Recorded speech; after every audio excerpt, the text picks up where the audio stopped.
Welcome to Bannur వారి వంటిల్లునండి. చింత చిగురుతో పప్పు ఎలా చేసుకోవాలో చూద్దాము. ఇది చాలా లేత చిగురు అంది, అందుకు ఇలా కలర్ కొంచెం మారింది బ్యాగ్లో నుంచి తీసేటప్పటికే.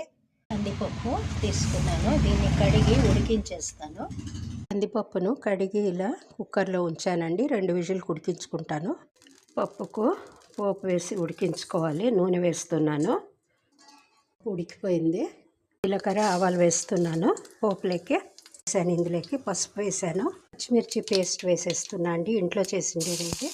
కొన్ని ఉల్లిగడ్డలు కరివేపాకు వేసాను, వేగింది. ఇప్పుడు ఈ ఆకంతా వేసేస్తున్నాను. ఇప్పుడు టొమాటో వేస్తున్నా అండి, తరుక్కున్నది. టొమాటో కూడా ఉడికిందండి. ఇప్పుడు మనము ఉప్పు వేద్దాం. ఉప్పు వేస్తున్నాను, ధనియాల పొడి కారపొడి 2 వేస్తున్నాను. నేను కందిపప్పును బాగా మ్యాష్ చేసుకుందాము. ఉండేది ఈ పప్పు అంతా ఉడికించుకున్నది ఈ ఉడికిన ఆకులకు వేస్తున్నాను. అంతా చింతరసం వేస్తున్నా అండి, ఉడికింది. ఇంకా నీళ్ళు వేస్తాను, ఒక పావు గ్లాస్ అంతా. ఇలా ఇప్పుడు ఉడికిందండి పప్పు. పైన నేను ఇంగు వేస్తున్నాను, ఎందుకంటే చాలా బాగుంటుందండి, కమ్మటి ఫ్లేవర్ ఉంటుంది.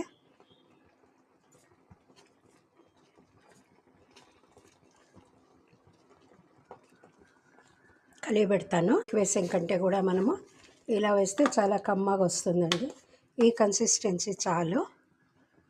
చూడండి, పప్పు రెడీ అయిపోయింది. ఇప్పుడు వేరే పాత్రలోకి మార్చేస్తాను.